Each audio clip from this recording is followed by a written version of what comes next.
to school, they are pouring information into your brain. They're not teaching you anything to make better use of the brain. You see, they're teaching you, they're pouring data in your brain and formulas. You see that?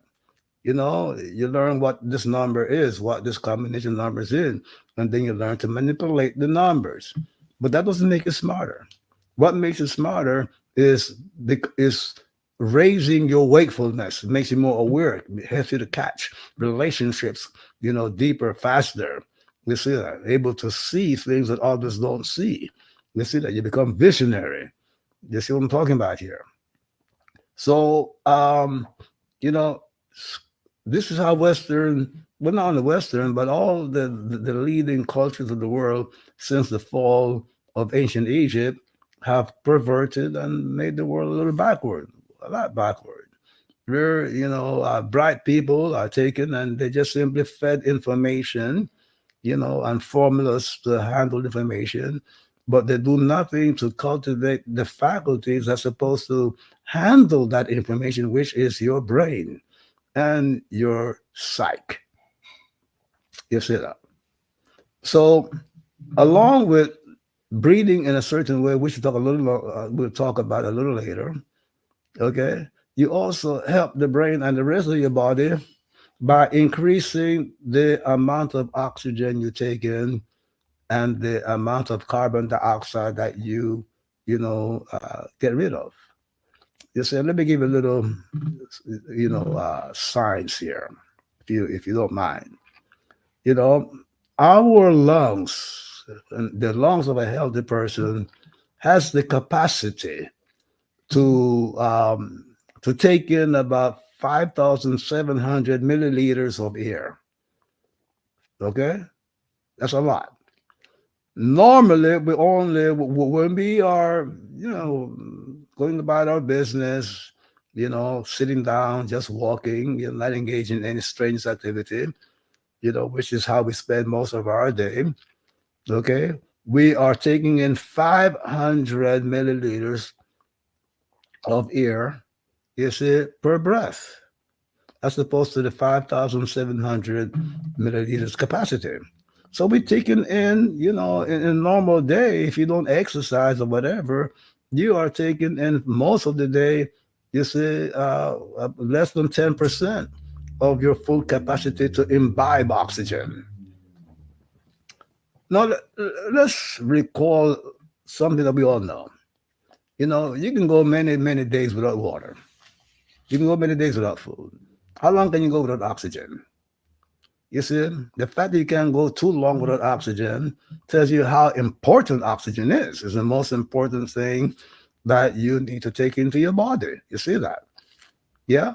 But the average person pays more attention to getting more calories and sweets and vitamins and minerals, and those things and medicines than they pay attention.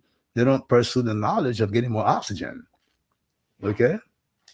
Common sense will tell you that if you cannot live more than a few minutes before you go brain dead, despite the fact that many of us are already brain dead, living zombies. So the thing is, you have to understand the importance of oxygen. Okay, I'm going to give you a little assignment.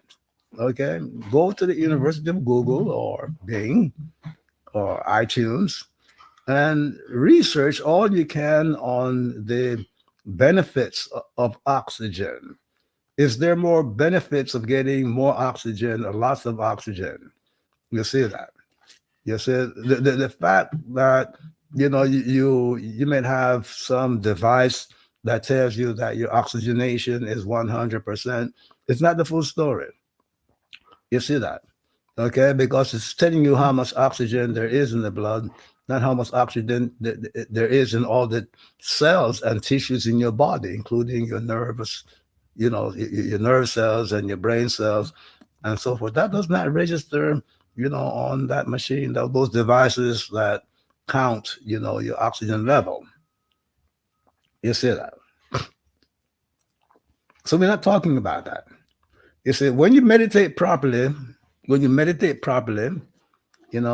in deeply from the lower abdomen, and so on, you now increase your breath rate from your breath volume from 500 milliliters to about 1700 milliliters, or shall we say about some 29 to 30% of your capacity. You see that? So, and that is a good, what's that? Tripling, quadrupling of the amount of oxygen you take in on a normal day, and so forth. Now, let's say you spend an hour exercising, doing calisthenics and lifting weights or whatever. You might think that, okay, the amount of oxygen that I get by running around the track and so forth will compensate, will compensate me, but it won't, because most of the oxygen is going to the part of the body that is involved in external activity. That's why meditation, which is quiet, Tai Chi, which is quiet movement. You see that?